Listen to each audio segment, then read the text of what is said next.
Paul, you're a very seasoned observer and participant in lung cancer research. I mean, you were doing translational research before the word was even applied. So thank you for coming to Europe. What's the hot stuff in this meeting in Geneva? So, and what are you doing at this meeting? Right. The hot stuff in lung cancer is really personalized medicine. Yeah. And in breast cancers, we've known about estrogen receptor and ER and PR for years and years. And we just didn't have a good idea of what was driving lung cancers. So everybody got treated the same with chemotherapy. And a quarter of the patients, chemotherapy helps quite a bit. And 3/4 it doesn't help at all. And even the quarter that it helps, short time, a lot of side effects. So we now have 2 or 3 or 4 estrogen receptors for lung cancer that are receptors driving the growth of that particular tumor. The thing that's a little bit more complicated is lung cancers have more mutations, and the frequency of each mutation is in the order of less than 20%, some 2 and 3%. And so the trick is you can't just measure one receptor and say, well, a lot of people are going to have that receptor, therefore they ought to get this pill. You're going to have to test for 10 or 20 receptors, and it may be that testing for mutation is better than testing for the protein of the gene, because if there's a mutation, it seems to be driving the tumor. So I think we've come to a point where now, realistically, to best treat a patient, you have to biopsy their tumor and understand its molecular properties to pick the best treatment for that patient. And that's a turning point. Can you tell the driving genes from the passenger genes? So far, okay, I would say we're 2 for 2 and going on 3 for 3. So if you have an EGFR mutation, first of all, it's unlikely that you're going to have another mutation. And second of all, if you give a pill that's an EGFR tyrosine kinase inhibitor, the response rate is in the range of 75%, but 90% are going to have tumor shrinkage. So a few will have tumor shrinkage, but oftentimes small tumor shrinkage will stay that way for a long period of time, so they're getting just as much benefit. So really, up to 90% of patients are benefiting if they have that mutation. And you were talking with Fred about the EML4 ALK story, and a minor update of that was given at this meeting yesterday by John Iafredi, where they've treated 81 patients now in a phase 1 trial. Because when they saw the great responses they were getting in the phase 1 trial, they expanded it. And there's 81 patients. What hasn't been presented yet is the survival, which rumor has it is outstanding, but will be presented at ASCO. But the response rates have been presented, and they're very similar to the EGFR story. So that is sort of 2 for 2. Of course, coming along, the BRAF story in melanoma. Now, 2 or 3% of lung cancers have BRAF mutations as well. We have a consortium called the Lung Cancer Mutation Consortium.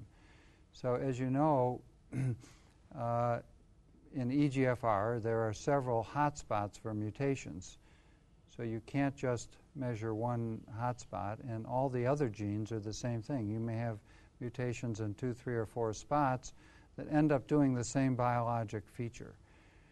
Now, there's several ways to measure those mutations. One is to do direct sequencing of the whole gene.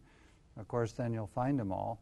But if you do 10 genes, the more genes you do, the more expensive it gets. Nowadays, we have what's called snapshot and sequenome platforms, where you can, if you have known multiple hotspots, you can PCR up the hotspots and see if there's mutations, and it's very cheap. So we have this lung cancer mutation grant, which is doing mass mutation analysis on 1,000 adenocarcinomas. And then those patients are going on mutation-specific pills. So my guess is, right now, I would say that a patient should have an EGFR mutation test and an EMR fallout test before getting treated. Okay, but my guess is in 5 years, that list of 2 is going to be expanded to 10 or more. And that's a little more complicated than breast, but it's the same direction. But the technology is going to get better and better too. And cheaper and cheaper. It's going to get quicker, and it's Absolutely. We do BRCA1 and 2 mutations now in Milan in 5 working days. Yeah. It used to be 6 months. So presumably within that 5-year period you're talking about, right. We're going to have the platform technology sorted, right. and all we need are the drugs. Now, what are the next bunch of drugs going to be? Well, so they're going to be, well, I think there's multiple classes, but for sure antibodies and tyrosine kinase inhibitors that are directed at these genes that is going to work and be expanded, okay? Now, of course, chemo is not going to go away, and DNA repair things like PARP inhibitors seem to be working with some chemotherapies that cause DNA damage. Angiogenesis inhibitors, vascular disrupting agents, it's a little early to tell, but I mean there are other classes of drugs that are going to work. We have the mitotic inhibitors, you know, for polo-like kinase and aurora-like kinase. It's too early to tell about them too.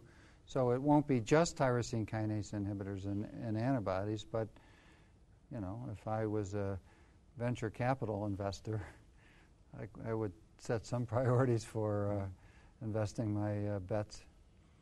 And the interaction with radiation therapy, Paul Van Hoot was saying that's exciting too, because he's targeting his fields and he's getting more than anatomical information now from his imaging, and that's helping him not only sort of modify his radiation fields in lung, but also inform intelligently the sort of other molecules, the intelligent molecules to give alongside that. I work in an academic medical center, like many in Europe, where there's a team approach.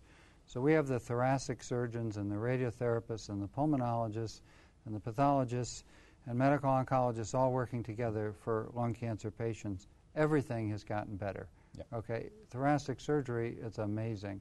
VATS, lobectomy, we've done a VATS pneumonectomy, okay, out of the hospital in 4 days, okay, and the incisions this big and the pain. I mean, the advances, radiotherapy, you know, stereotactic delivery, delivery aimed and gated by breathing, delivery aimed at the PET scan positive areas.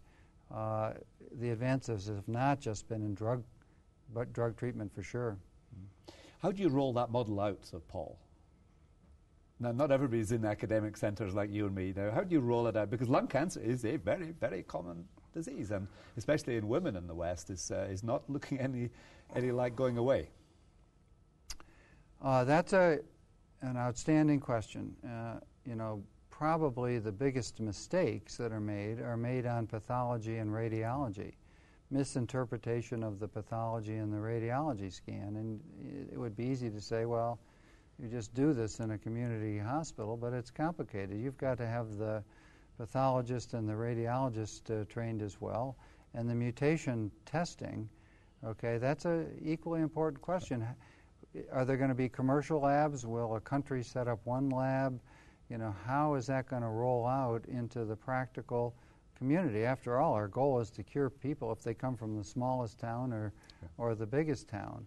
And how to do this in the smallest town that's a distance from an academic center is a global issue. And I don't have an easy answer for that, but we have to answer that question. I mean, in other cancers like breast, which you mentioned is a bit ahead of the game in terms of targeting, that issue has already arisen. I mean, looking at HER2/neu measurement in path labs throughout Europe in a big trial has shown 10, 15, up to 30% errors. Yeah. So really you're saying, well, let's get the pathology labs kitted out properly, quality control on the assays, whether they've got to be done in a central lab or not.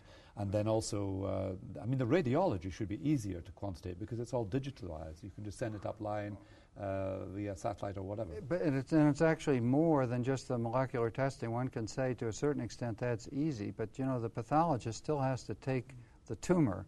If the pathologist sends the normal tissue adjacent to the tumor for the molecular testing, it's going to be wrong, okay? And it's likely that a lot of those pathologists are going to be in the community hospital, so they've got to be trained in terms of this mutation testing to make sure that the DNA is collected from the tumor.